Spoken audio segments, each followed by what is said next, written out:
Hello, this is a bit about John Kipling, the only son of Rudyard Kipling, and this is at Bateman's, their country house in Kent.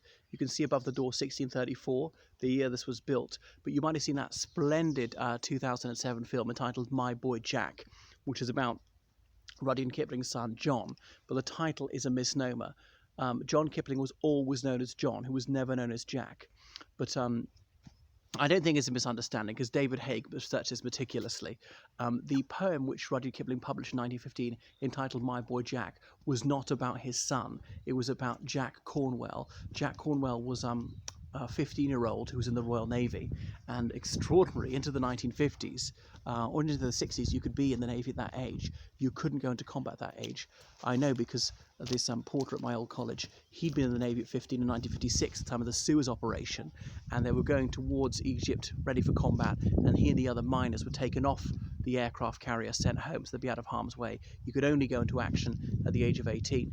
But in the First World War it was different. So Jack Cornwell fought at a naval battle, and he stayed at his station giving orders and so on, because there wasn't a proper radio system or telephone system within the ship, and so orders had to be conveyed to him. He had to pass them on to people on another deck of the ship, and then he was very, very badly wounded, bleeding, refused to go and seek medical attention, and stayed at his post till he died. So he's posthumously awarded the Victoria Cross. So My Boy Jack is a tribute to that ordinary seaman, the 15-year-old Jack Cornwell, and his example of hardihood and gallantry was meant to inspire grown men. If a mere boy could show such courage and self-sacrifice, laying down his life in that manner, you should be able to do far better, to shame grown men like me who are complete cowards. Anyway, so although Jack and John are so close, if you're known as John, sorry, if your name's John, you're often known as Jack. So they, by a bit of artistic license, they entitle the play, the play, and then the film My Boy Jack, because the poem My Boy Jack by Rudyard Kipling. But as I say, the poem by Kipling is not about his son; it's about someone completely different, Jack Cornwell.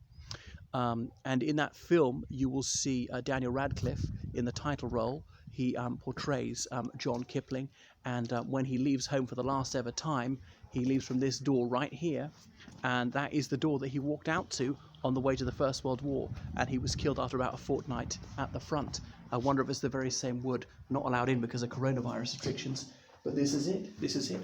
Is this original? Was this here in 1915? And if so, that's it. I've touched what he's touched, what John Kipling has touched, what Rudyard Kipling has touched. So there, I can commune with them, I can connect with them. And you'll see Kim Cattrall, who plays, do I pronounce it Cattrall? The one who was in Sex and the City, who plays Mrs. Kipling. Her standing at the door, she's bade farewell to her child. She's never ever going to see him again. She didn't know that, of course, they're hoping he's going to survive. And he walks down this pathway, these last few fateful steps, and presumably many of these are going to be original. The very stones that I'm walking on would have been here in 1915, and indeed they filmed the battle scene where John Kipling is killed. They filmed it on what would have been John Kipling's 110th birthday in 2007, that September, but he died about a day after his birthday, if I got that right. Certainly after his birthday, just a few days.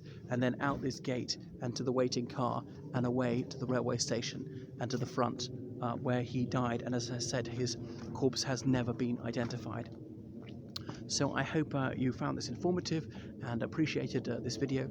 So please follow me on Twitter and Instagram and Facebook, and donate most liberally to me on PayPal, georgecallahan79@gmail.com, or possibly on, what's the other thing, Patreon.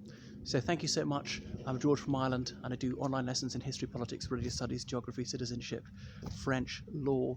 I translate from French, Spanish, Italian, Romanian, German, and Russian. A tour guide in Londinium whenever tourism reopens. So that's enough from Bateman's, which is Rudyard Kipling's literary retreat here in the Kent countryside. Toodaloo.